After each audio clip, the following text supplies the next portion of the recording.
Hey mates, welcome to Fighnimates. Today I'll be teaching you guys the basics of animating in Clip Studio Paint. So sit back, relax, pay attention, and let's get started.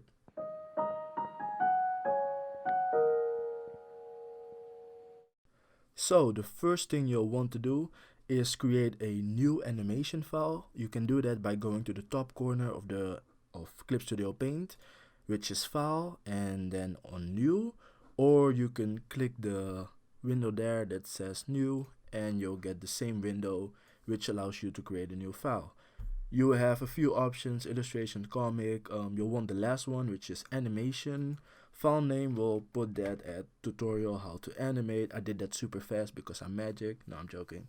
The most important thing is reference size. Well, the reference size is actually the size you'll be drawing in, but it doesn't mean necessarily it will be the size you'll export it in, because when you're exporting, you still have the option to change that.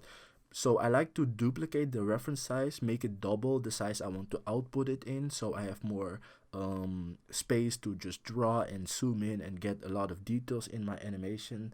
So I'll put that to, you have two options. You can put it to 2048 by 1000, let's say, no, 1250. That will get you in HD, but if you want it in full HD, I recommend, if your PC can handle it, so make sure, like, the bigger your file size, the more pressure will be on your PC, so keep that in mind. But I think my PC can handle that. So I like to put it on this side so that when I output it in, it's in full HD. It's in 1080p. So no effect frame. I was looking at that. The next thing you'll want to do, I would ignore effect frame. I would ignore drawing size. You'll want to look at blank space, because the blank space is the space outside of the blue border, which won't be, when you're exporting, it won't be showing. So it's actually your space to doodle, make notes, or if you want to just make an entire drawing, but not the entire drawing will show, that's your space to do it. So right now it's on the basic, but let's increase that a bit so I can show you how to, like, play with that. So now I have on both sides of the outside of the blue border, I have space to doodle and just get a bit messy with my drawings. So the story information, let's just put it on tutorial, and this is the name that will show outside of the blue border, which could be the story name of your animation, so you know which animation you're working on. Don't really need that, I think. Set file name, it's not important, but I like it to have scenes and shot. That's the first one. Timeline name, I leave it just timeline 1. I'll show you later how to create more timelines. The frame rate, 24 is the standard if you're doing full feature animation films, but if you're just doing small animations, GIFs, 12 frames per second or 15 frames would be enough, but I'll just leave it at 12 frames. My playback time is 240 frames. Keep in mind, if you have the pro version of Clip Studio Paint, you will be limited to 24 frames, so you won't be able to increase that. But if you have the EX version, you're free to create as much frames as you would like. So if you find yourself not being able to add more than 24 frames, you'll have the pro version, and the only way to get more frames is if you upgrade. So don't freak out if you can't do that. You probably have the pro version. Yeah, that's everything. So now we can create our animation file. Well, the first thing you see is I don't have my timeline yet, and I did that so I can show you guys how to get your timeline if you don't have it. It's pretty simple. You go to Window, and then you go down and you'll see timeline. You click that and you have your timeline. Voila, magic. Now I'll walk to the timeline, show you guys how it works. The timeline is movable. You can stretch it in, out, just customize it like to your taste. Well, the information on the top of the timeline, as you can see, is the current frame, the start frame, and the end frame. Then we have the option here to edit the timeline. Don't need that now. You can create a new timeline, which there you get the options to also change things like the name and the frame rate. And if you want to switch between timelines, it's timeline 1 and timeline 2. Well, don't get the wrong idea. It doesn't mean you draw on the same canvas. It means, like, if I animate in timeline 1 and I go to timeline 2, I won't be able to see it because it's basically like you're creating two different animations in the same file and on the same canvas. So it could be like cool to use it if you have if you want a different approach to the animation, so you create a new timeline so you don't have to do it on the same timeline, because adding a lot of frames animation folders can get really messy. So that's a cool thing you could do with the timelines. So let's continue. Here you can zoom out or zoom in. Like if you're making a really short animation, you would like to zoom in so you have a oversight of all your frames, and if you're making a longer animation, you would like to zoom out so you could see the end of the animation, which would be pretty cool.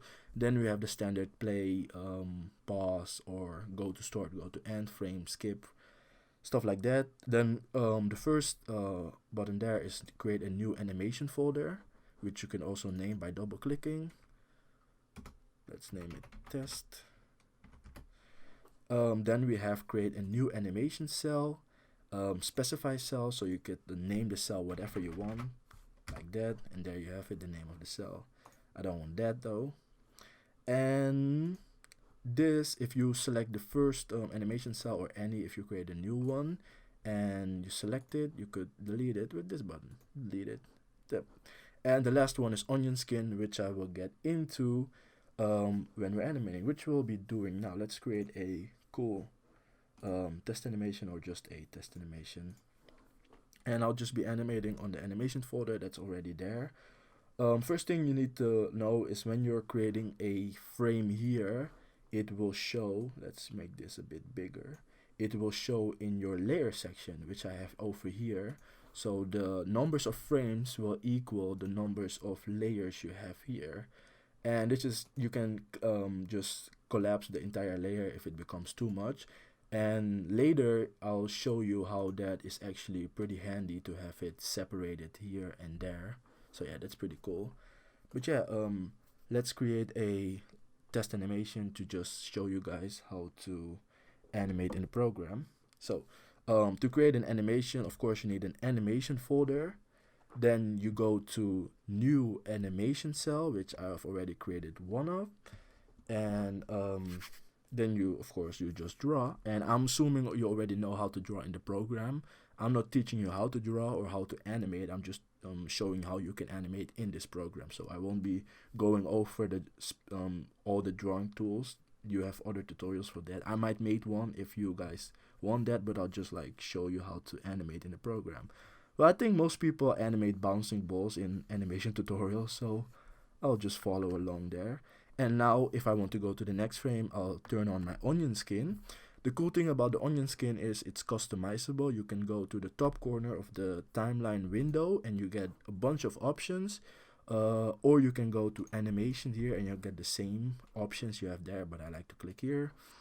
Weird preference. Then you go to show animation cells, and there you have onion skin settings, and here you can change a few things about onion skins. You can change the color. You see front and back. I have back on green, front on purple, and you can set the opacity. Now I have my onion skin showing 10 frames up till 10 frames ahead and up till 10 frames back. And my start opacity is 40. If I would bring that to 80, you can see the onion skin became a lot darker, and I don't like that because I don't know if it's the previous animation or if it's just like there. It's too dark for me, so I'll keep it on 35. And the step in the opacity is every frame you go back or front, the onion skin will become lighter and lighter, so you can differentiate between the different frames. So that's something to play with if you want to customize your onion skin a bit more. But yeah, let's keep this bouncing ball going straight down. Let's create a new frame.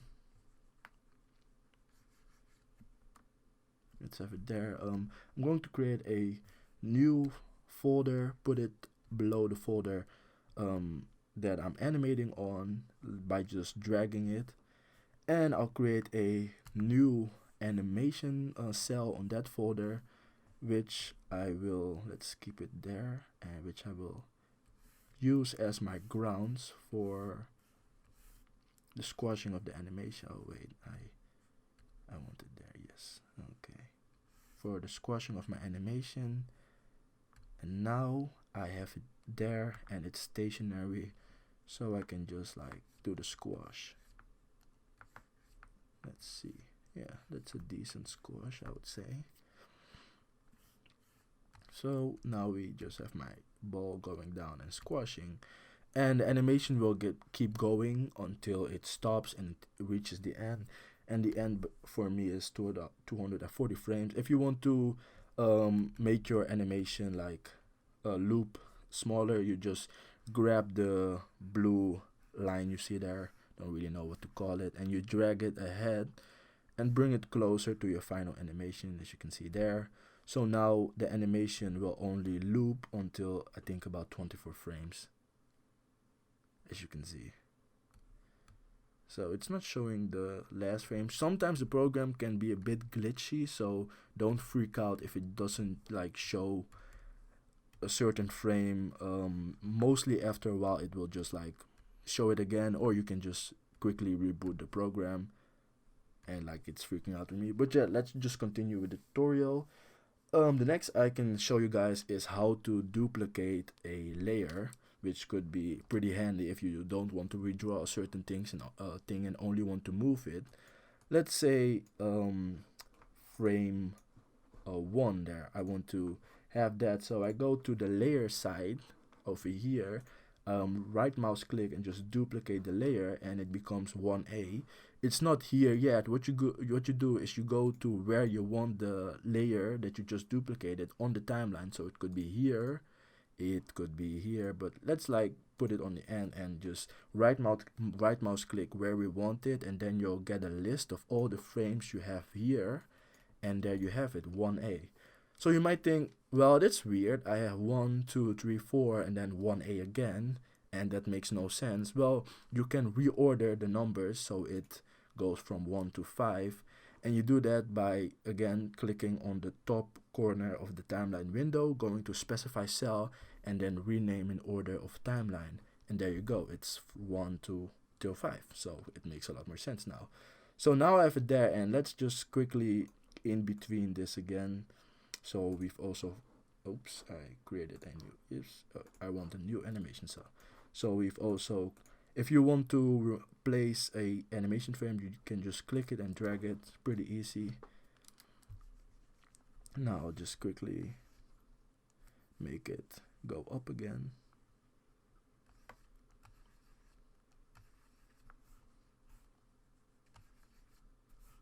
Something like that. There we go. Well, probably the timing is really screwed up. And let's just zoom in. Like, I'm doing a short animation, so zooming in gives me more side of the entire animation. So that's really cool to have the zoom in tool over there. Well, now I can go to the forward and just like play the animation, and it will loop. And it will do a very crappy bounce.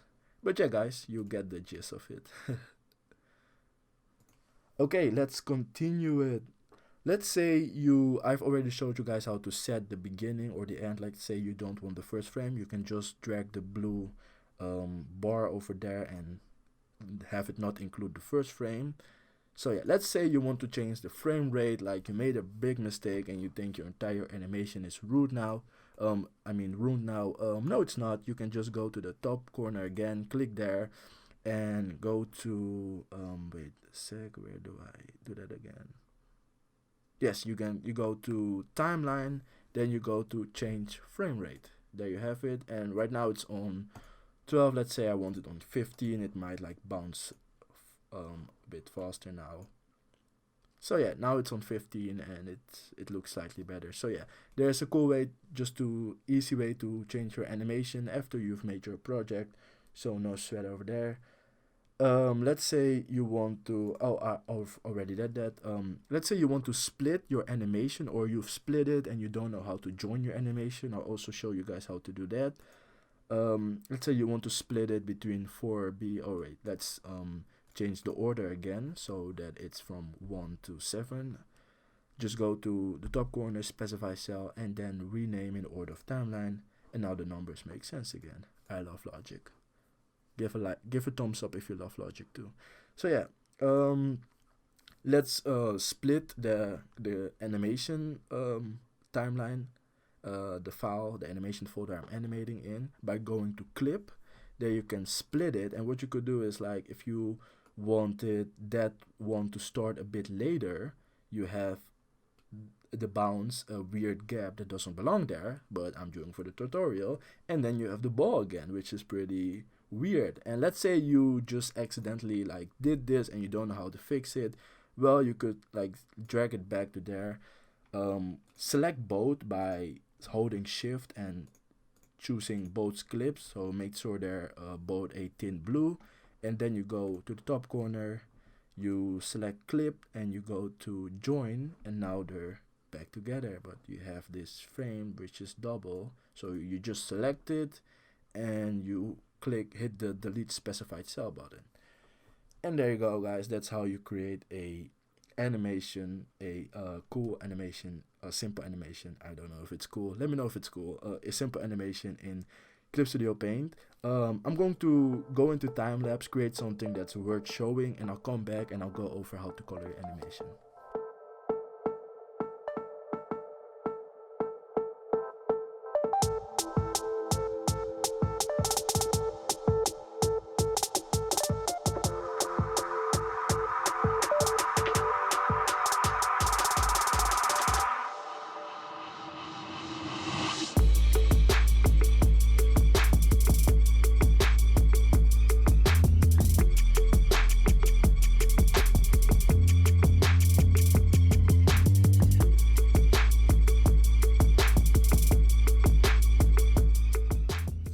Okay, I just created a quick animation of a hand closing and becoming a fist, like you can see.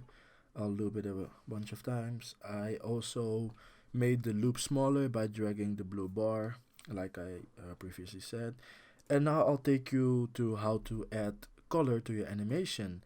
Well, I like to create a new animation folder, place it below the line art, and just like you would animate, normally just create a new animation cell and have it positioned below the line art frames, like you can see. And if your line art is pretty clean, you could color it quickly with the magic wand tool, but my line art is pretty sketchy, so I don't know if the magic wand tool will get it.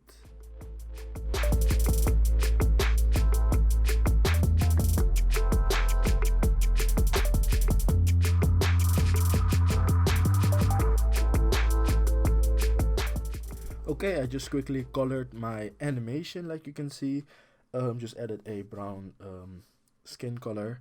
Now I'll show you, if you want to move your animation and you want to place it somewhere else in your canvas, I'll show you quickly how to do that. You can move your entire animation, including the coloring and all the frames, by simply selecting both animation folders that you want to move, so the line art and the coloring, holding shift, then selecting the move layer tool.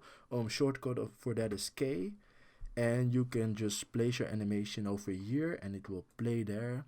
And like you can see, the entire coloring is there, but I'll just like keep it. Oh, oops, I didn't select my, make sure that you select everything. So I selected my color and line art, and now I can move it.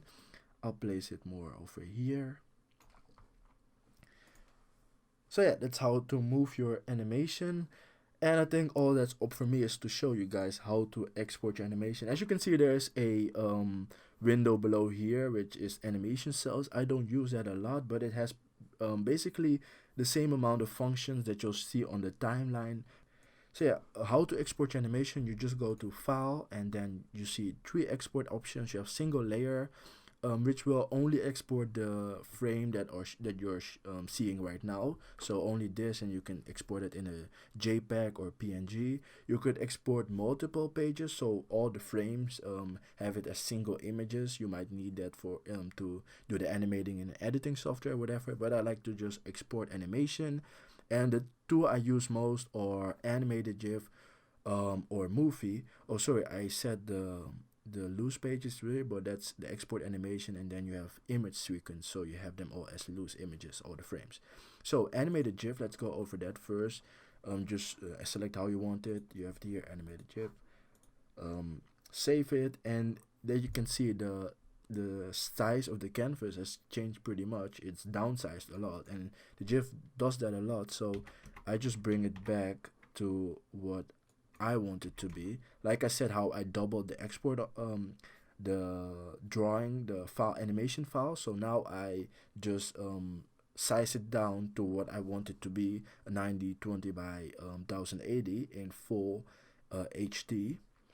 And output range is 1 till 90. As you can see, that's also my animation. And the frame rate, they also changed that, and I had it at 15, so I'm changing the frame rate back to 50 frames per second, and just hit OK, and your animation will be saved as a GIF.